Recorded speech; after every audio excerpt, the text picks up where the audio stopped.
Nora would not stop barking at the corner. This is where I should begin, I think.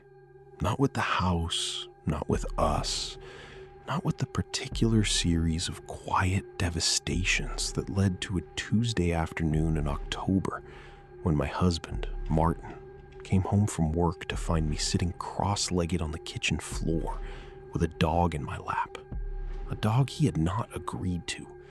A dog who had materialized from the alley behind the supermarket, with her ribs showing through her coat like a question asked too bluntly. Not with any of that.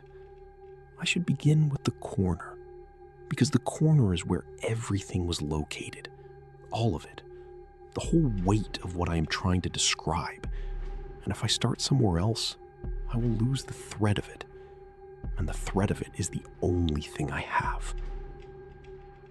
Southeast corner of the living room, where the two exterior walls met, where the wallpaper, a cream background printed with small sprigs of faded lavender which had been there when we moved in, and which we had intended for 2 years to replace, had begun to peel back from the joint along the ceiling in a long, curling strip, where the temperature, even in the warmest months, was reliably several degrees cooler than the rest of the room, where Nora, from her very first night in this house, would plant her feet and bark.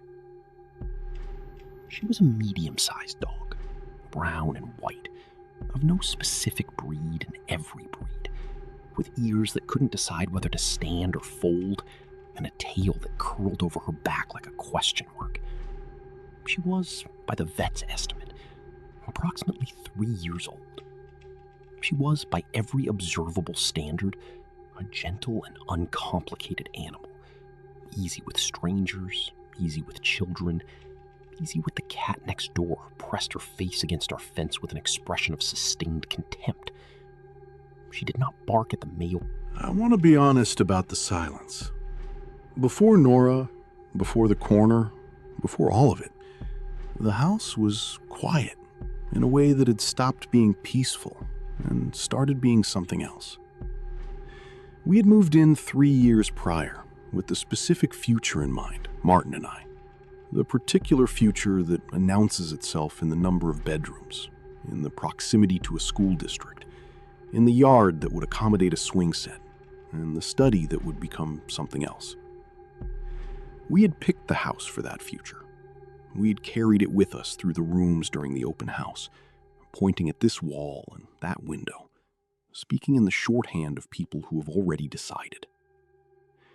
The future did not arrive. I will not describe what happened instead.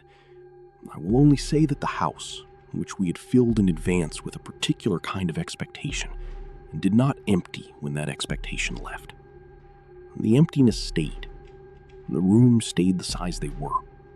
The second bedroom continued to exist, with its window and its closet and its particular morning light, and we closed its door and did not discuss it. And the closing of the door did its work for a while, and then stopped doing its work, and the silence accumulated, and Martin and I moved through it carefully, the way you move through a room where someone is sleeping. Nora was my idea. Martin did not say no. Martin said, "Are you sure?" Which is the language he uses for a yes that contains a reservation he does not yet know how to name. I said yes. He said, "Okay then." I went to the shelter the following Saturday and came home with a dog who pressed her nose against the car window for the entire drive and fogged the glass with her breath, leaving a smear of condensation. Martin's position, articulated over breakfast that first morning with the careful reasonableness he brings to things he does not want to become arguments, was that the dog was adjusting. Shelter animals, he said, often exhibited anxiety behaviors in new environments. The corner in question was adjacent to the exterior wall, which was old and probably allowed drafts. She was smelling something. An animal in the walls, a mouse, something she'd chased before and whose scent had lodged in whatever deep archive dogs maintain for such things. Give her a week. I gave her a week. The barking did not change. It was a specific bark, which I came to know as I came to know everything about her. The precise vocabulary of her sounds and postures, the way she slept with one ear up and one ear flat, the particular angle of her head when she was processing something versus when she had already decided. This bark was not playful and not threatened and not the high, indignant bark she produced when another dog passed on the sidewalk outside. It was low and repetitive and directed. The bark of an animal issuing a sustained and serious objection.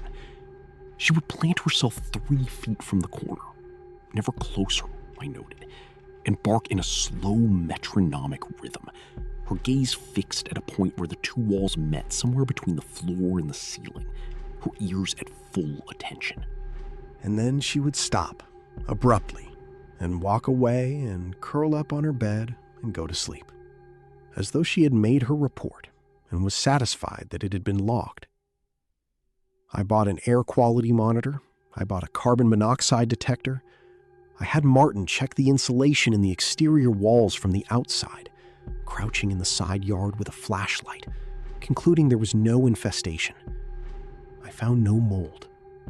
I moved the furniture away from the corner and found only the wallpaper, its lower edge beginning to curl away from the baseboard, as well as the ceiling, a lengthening rectangle of peel that exposed a strip of what lay beneath, another layer of wallpaper, older, its pattern not yet visible. I pressed the peeling edge back against the wall. It did not stay. Nora stood in the doorway and watched me do this. She did not bark. She only watched, with the expression she had when she was waiting for me to understand something she had already understood. The cold was real. This I want to be precise about, because I am aware of how things sound, and I am aware that grief operates on perception, the way weather operates on old buildings. It gets into the joints. It widens the gaps. It makes you uncertain about what was always there and what is opened. But the cold was measurable. I bought a thermometer and took readings. The southeast corner ran consistently 4 to 6 degrees cooler than the ambient room temperature. And this was not attributable to the draft under the exterior wall, which Martin had caulked in late October, and which made no discernible difference to the corner's temperature. 4 to 6 degrees. Not dramatic, not cinematic, just a persistent, localized cold that I noticed most acutely when I sat near it in the evenings, reading, with Nora's head on my lap and the television on for noise, and felt it move across my face like the breath of someone leaning close. I did not tell Martin about the thermometer readings. I told him the corner felt drafty. He said he'd look at it again in spring. The drafts had a rhythm to them, I began to notice. Not random, not constant, rhythmic. A slight increase in the movement of air at intervals I could not quite measure, but could feel. A pulse of cold every 30 seconds or so, which I told myself was the HVAC system cycling, and which felt like nothing of the sort. It felt like breathing. I told myself it did not feel like breathing, because I understood that this was the direction in which an unguarded mind will go, and my mind had been going in directions I did not choose for long enough that I recognized the impulse and its particular flavor of wishful wrongness. Nora would sit with her back against my leg and watch the corner and not bark on these evenings, just watch. Her tail was still. Her ears moved occasionally, tracking something I could not hear. One night I said, quietly, so that Martin in the study would not hear, "What do you see?" Nora's ear swiveled toward me, then back toward the corner. Her tail moved once, and stopped. I found the records at the County Historical Society on a Wednesday in November, which is to say that I had been for several weeks by that point, looking. This is a thing I want to own clearly. I was looking. I had been reading about the house's history and the way that people with time on their hands and a threshold for the internet read about things. Broadly at first, then with increasing specificity, the search terms narrowing as the picture clarified. The house had been built in 1923. It had had 7 recorded owners.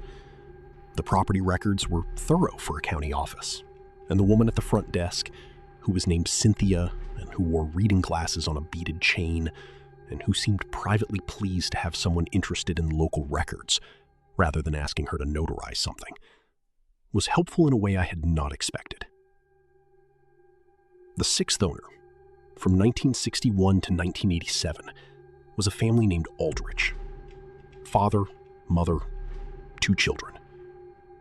The father had been a school teacher at the elementary school 4 blocks from our house, which was now a community garden with raised beds and a mural of vegetables on its facing wall. But which was, in the 1960s, the school where the Aldrich children would have enrolled. I found the obituary in the microfilm archive. The county paper, March 14th, 1974.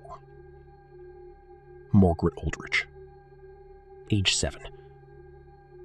Beloved daughter of Robert and Patricia Aldrich. Sister of James. Passed unexpectedly. No cause given. In lieu of flowers.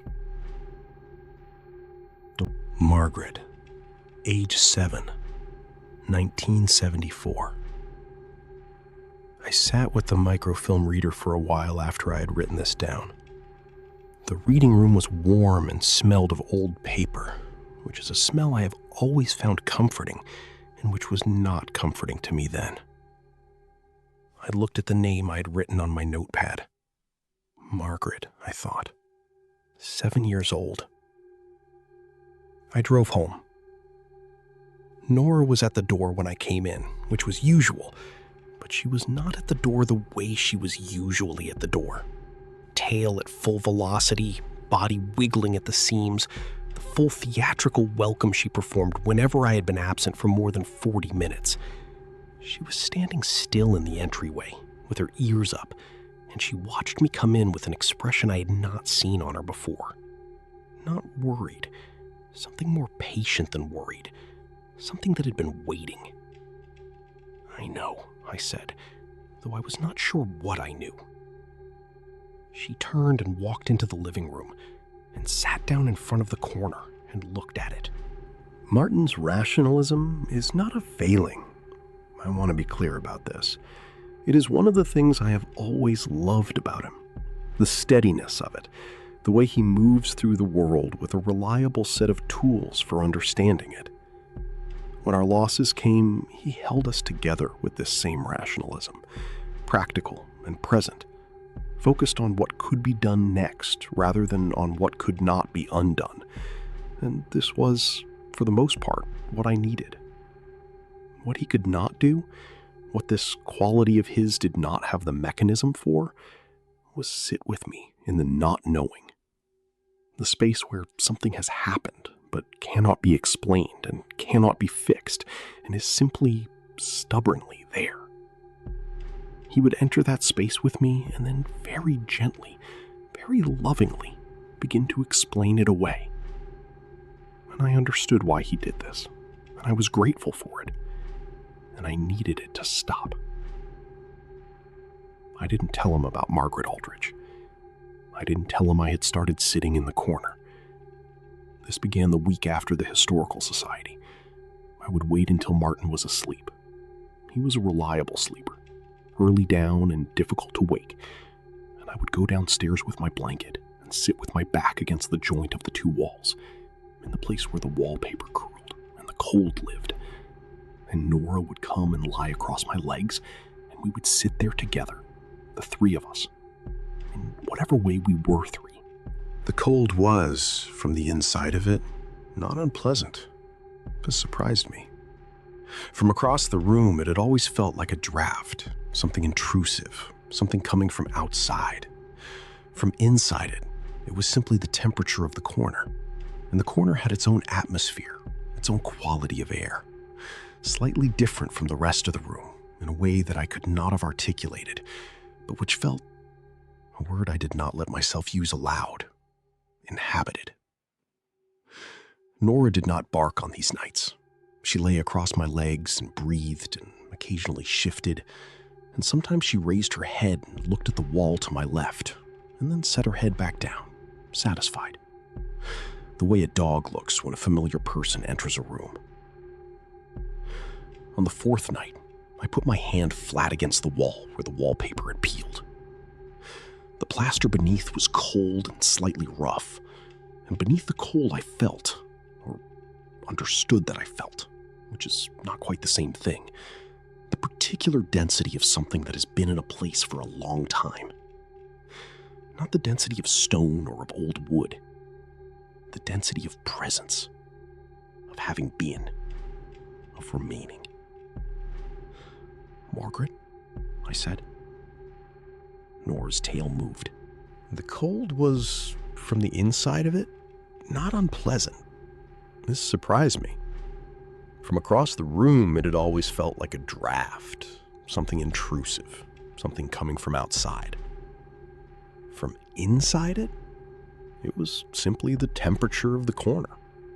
And the corner had its own atmosphere, its own quality of air, slightly different from the rest of the room in a way that I could not have articulated, but which felt, a word I did not let myself use aloud, inhabited. Nora did not bark on these nights. She lay across my legs and breathed and occasionally shifted. And sometimes she raised her head and looked at the wall to my left, and then set her head back down, satisfied, the way a dog looks when a familiar person enters a room. On the fourth night, I put my hand flat against the wall where the wallpaper had peeled.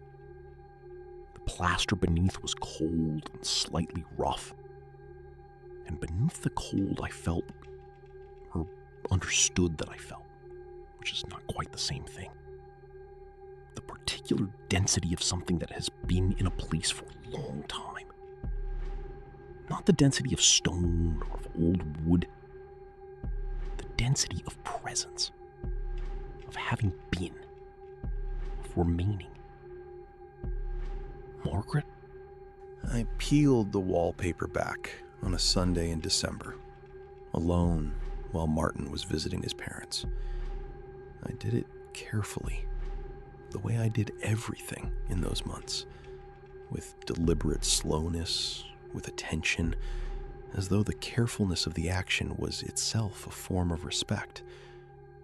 I peeled back the lavender sprigs from the southeast corner, a rectangle approximately 4 feet wide and 5 feet tall, working from the curling edge down, and found beneath it the layer I had seen the edge of, a paper printed with small yellow flowers, a pattern from the late 60s or early 70s, less faded than the outer layer because it had been protected from light. I peeled this layer back too, and came away more reluctantly, better applied, or applied with more intention. Beneath it, a third layer, white, painted, not papered, a coat of flat white paint over the original plaster, and on the paint, arranged at a height that began at approximately 3 feet from the floor and rose to 4.5 feet, the height of a child growing across several years, a series of marks, pencil marks, horizontal dashes, each with a date written beside it in a child's handwriting, small, uneven, the numerals formed with the earnest inexactness of someone still learning the shapes of things. The dates ran from 1969 to 1973, and beside each mark, a name. Not Maggie, not Meg, Margaret, written each time in full, Because a child who is measuring her own height tends toward formality with herself, tends toward the official version, the version that will be taken seriously. Margaret, Sept. 1969. Margaret, February 1970. Margaret, September 1970. 9 marks in 4 years. 9 moments of standing with her back straight against the wall and her heels flat and her chin level. She would have had to be told to keep her chin level. Someone would have stood beside her and said, "Chin up, sweetheart, chin up." And a pencil making a line in the paint to say, "I was here. I was this much." The last mark was dated September 1973, 6 months before the obituary. I sat on the floor in front of these marks for a long time. Nora came and lay beside me and pressed her full weight against my side, which is the thing she did when I was not all right. Her particular and entirely sufficient version of, "I know." I traced the marks with my fingertip. The pencil was still crisp in the paint, still dark, still absolutely sure of itself the way a child's mark is sure of itself, made without qualification, without the adult suspicion that the record might someday be inconvenient, without any thought beyond the pure fact of it. I was here. I put my back against the wall. I told Martin that night when he came home. Not about Margaret, not at first, about the measurements. I showed him the uncovered plaster, the marks, the dates, the name. He stood in front of them with his hands in his coat pockets, still wearing his coat, and looked at them for a long time without speaking. Martin is not a man who manufactures reactions, which is another thing I love about him. He let the marks be what they were, without reaching for a framework. "The little girl who died," he said finally. He had known, in the way that partners know things they haven't been told, that I had been researching the house. He had simply not asked, which is also a quality of his. The gift of allowing a thing to proceed at its own pace. "Margaret," I said. "She was 7. He nodded. He looked at the marks. Then he looked at me, and looked at the corner, and looked at Nora, who was sitting at her usual 3-foot remove, watching us both with the attentive stillness she maintained in that space. She was measuring herself, he said. "Every 6 months," I said, "for 4 years. He reached out and touched the last mark, September 1973. The tips of his fingers on the pencil line. And something in him, something I had not seen him allow in a long time, something that had been kept behind the steady rationalism, the way a flame is kept behind glass, passed across his face. "She was getting taller," he said. It was not a complicated sentence. It was the most precise and complete thing either of us could have said in that moment. The fact that contained every other fact, that she had been growing, that she had been measuring that growth because growth felt important and worth marking, that the line of marks had been going up, and then it stopped, that the wall had held all of this for 50 years, and had been holding it still when we arrived with our own unspoken measurements, our own stopped line. Martin sat down on the floor. I sat beside him. Nora came and lay across both of us, her weight distributed with the impartiality of an animal who does not rank the people she loves. We stayed there for a while, the 3 of us. The cold was around us. It was not frightening. It was the cold of a wound that has been... In January, we repainted the corner. But first, before the primer, before the roller, before any of the careful, practical covering over that life requires, I traced each of the marks onto a sheet of paper, all 9 of them. The dates, the name, the ascending line of a child who was getting taller. I framed the sheet and hung it in the hallway, where the light was good. Martin did not say this was unnecessary. Martin said, "Do you want me to mat it or just frame it?" And I said, "Mat it." And he went to the framing store and came back with a cream mat and a simple black frame. And we hung Margaret Aldrich on the wall of our hallway and said good morning to her as we passed. I do not know what I believe about the mechanics of what I experienced in that corner. I am not a person who has ever organized my understanding of the world around the supernatural, and I am aware, with the clear-eyed awareness of someone who has had a lot of time to examine her own psychology, that grief is a powerful and particular lens, that it shapes perception, that a person who has lost what I had lost will tend to find in an empty corner whatever they most need to find there. I am aware of all of this. I am also aware that Nora knew before I did. I am aware that she barked from the beginning, and then, sometime in December, stopped. Stopped the night I sat in the corner and said a name out loud. Stopped and did not begin again, and has not barked at that corner or any corner in this house from that night to this one. She stopped as though a task had been completed, as though she had been doing a job and the job was done. We have not had the corner tested for electromagnetic anomalies or geomagnetic variance, or the various other indices that people test when they are trying to find a material explanation for an experience that will not quite reduce to one.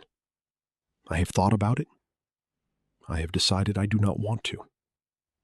The cold is still there, marginally, subtly, 4 to 6 degrees by the thermometer, a fact I allow without pursuing.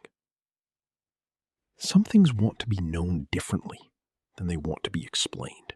In March, we began talking about the second bedroom. Not urgently, not with the desperate forward momentum that I now recognize as its own kind of fear, but quietly, in the way of people who have decided to stay in a place and are beginning to understand what staying means. Martin said he'd been thinking. I said I'd been thinking too.